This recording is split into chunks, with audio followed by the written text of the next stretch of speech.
Hello friends, मैं हूं सूरज और स्वागत करता हूं आपका जय हिंद एकेडमी के ऑनलाइन क्लास में। तो फ्रेंड्स, मैं आप सबको क्लास 12 की फिजिक्स यानी भौतिक विज्ञान पढ़ाने वाला हूं, तो हमारे साथ बने रहिए वीडियो में अंत तक। तो फ्रेंड्स, जितनी चीज़ें मैं बताने वाला हूं उसको आप लोग ध्यान से सुनिएगा, ध्यान से समझिएगा। किसी को अगर किसी टॉपिक में दिक्कत होगा तो मैसेज कर सकता है।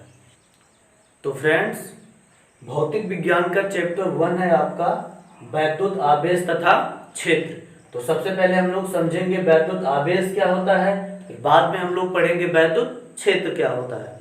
तो सबसे पहले बात करते हैं वैद्युत आवेश की। तो इसका एक सबसे सिंपल और सरल उदाहरण दूंगा। प्लास्टिक की पट्टी को बाल में रगड़ने के बाद वो कागज के छोटे छोटे टुकड़ों को क्या करती है, अपनी ओर आकर्षित करने लगती है। अर्थात प्लास्टिक की पटरी को बाल में रगड़ने पे उस पटरी में कुछ ऐसा गुण उत्पन्न होता है जिससे वो कागज के छोटे छोटे टुकड़ों या हल्की वस्तुओं को अपनी ओर क्या करने लगती है, आकर्षित करने लगती है। तो हम कह सकते हैं किसी पदार्थ का वह गुण जिसके कारण वह हल्की वस्तुओं को अपनी ओर आकर्षित करने लगे क्या कहलाती है, वैद्युत आवेश कहलाती है। तो वैद्युत आवेश दो प्रकार का होता है, धनावेश और ऋणावेश। अर्थात हम लोग यह निष्कर्ष निकाल सकते हैं कि प्रकृति में पाए जाने वाले प्रत्येक पदार्थों में आवेश होता है। कैसे, चलिए इसको डिटेल में हम लोग समझते हैं। तो फ्रेंड्स, प्रकृति में पाए जाने वाले प्रत्येक पदार्थों में आवेश किस प्रकार पाया जाता है या क्यों पाया जाता है, इसको समझने के लिए सबसे पहले हमको समझना होगा कि प्रकृति में पाए जाने वाले पदार्थ किन चीजों से मिलकर के बने होते हैं। तो हम लोग सबसे छोटी इकाई से स्टार्ट करते हैं। तो मॉडर्न साइंस के अनुसार अब तक का सबसे छोटा पार्टिकल क्वार्क्स होता है। क्या होता है, क्वार्क्स। ध्यान से समझिएगा, क्वार्क्स में आर साइलेंट होता है जिसके कारण इसको क्वार्क्स ना पढ़ के क्या पढ़ा जाता है, क्वार्क्स। क्वार्क्स दो प्रकार का होता है, अपर क्वार्क्स और डाउन क्वार्क्स। तो फ्रेंड्स, अब तक हमने क्या जाना कि प्रकृति में पाया जाने वाला सबसे छोटा पार्टिकल क्या होता है, क्वार्क्स। आज समझ में आए। अब आप सब छोटी क्लासेस में प्रोटॉन के बारे में पढ़े होंगे। अब प्रोटॉन जो हमारा होता है ये 3 क्वार्क्सों से मिलकर के बना होता है। प्रोटॉन को बनाने के लिए एक डाउन क्वार्क्स और 2 अपर क्वार्क्स आपस में जुड़ करके एक प्रोटॉन का निर्माण करते हैं। अब ध्यान से देखिएगा, एक डाउन क्वार्क्स और 2 अपर क्वार्क्स मिला करके क्या बनाते हैं, एक प्रोटॉन। इन क्वार्क्सों के बीच में कोई बल कार्य नहीं करता, इनके बीच एक पदार्थ ग्लूअन्स काम करता है। बात समझ में आई। अर्थात डाउन क्वार्क्स, अपर क्वार्क्स और अपर क्वार्क्स तीनों एक दूसरे में ग्लूअन्स के माध्यम से जुड़े होते हैं। इन्हीं तीनों क्वार्क्सों को ग्लूअन्स जोड़ करके एक प्रोटॉन का निर्माण करता है। तो फ्रेंड्स, उम्मीद है अब आप समझ गए होंगे कि एक प्रोटॉन का निर्माण कैसे होता है। अब हमने पहले आपको बताया था आवेश दो प्रकार का होता है, धनावेश और ऋणावेश। तो प्रोटॉन के अंदर पाया जाता है हमारा धनावेश। तो फ्रेंड्स, आपने छोटी क्लासेस में न्यूट्रॉन के बारे में पढ़ा होगा। अब हम लोग समझते हैं कि एक न्यूट्रॉन का निर्माण कैसे होता है। तो प्रोटॉन की तरह ही न्यूट्रॉन का निर्माण भी 3 क्वार्क्सों से मिलकर के होता है। न्यूट्रॉन को बनाने के लिए एक अपर क्वार्क्स और 2 डाउन क्वार्क्स की आवश्यकता होती है।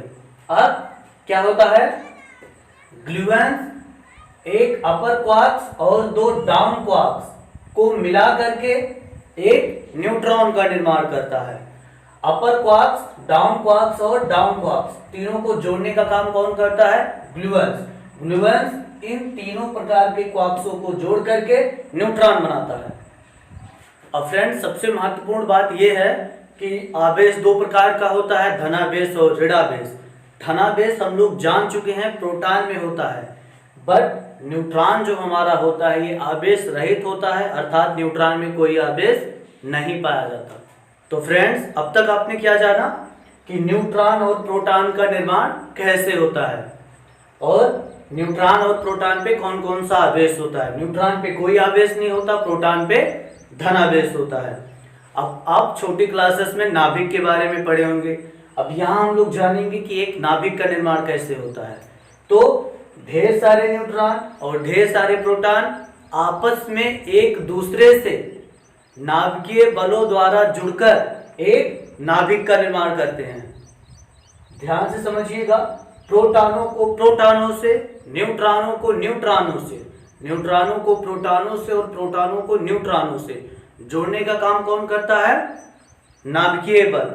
ये नाभिकीय बल ढेर सारे न्यूट्रॉनों और ढेर सारे प्रोटॉनों को आपस में जोड़ करके एक नाभिक का निर्माण करता है। तो फ्रेंड्स, अब तक आप सब समझ चुके हो कि एक नाभिक का निर्माण कैसे होता है। अब हम सब जानेंगे कि एक परमाणु का निर्माण कैसे होता है, या परमाणु किन किन चीजों से मिलकर के बना हुआ होता है। तो फ्रेंड ध्यान से देखिएगा, सबसे पहले नाभिक होता है। नाभिक के बाहर होते हैं कोष, इन्हीं कोषों में उपस्थित होते हैं इलेक्ट्रॉन। तो हम कह सकते हैं नाभिक और नाभिक के बाहर कोषों में उपस्थित इलेक्ट्रॉन मिलकर के एक परमाणु की संरचना करते हैं। सबसे इंपॉर्टेंट बात, आप लोग इलेक्ट्रॉन के बारे में जान लीजिए। आवेश दो प्रकार का होता है, हम आपको पहले भी बताए थे, धनावेश और ऋणावेश। धनावेश पाया जाता है प्रोटॉनों में और न्यूट्रॉनों पे कोई आवेश होता ही नहीं है, इलेक्ट्रॉनों पर पाया जाता है ऋणावेश। तो फ्रेंड्स, अब तक आप सब समझ चुके हो कि एक परमाणु का निर्माण कैसे होता है। अब दो या दो से अधिक परमाणु मिलकर के अणुओं का निर्माण करते हैं और ढेर सारे अणु मिलकर के पदार्थों का निर्माण करते हैं। तो इस प्रकार हमारे आसपास प्रकृति में जो भी पदार्थ पाए जाते हैं उनकी संरचना होती है। तो फ्रेंड्स, उम्मीद है कि इससे आपको कुछ नया जरूर सीखने को मिला।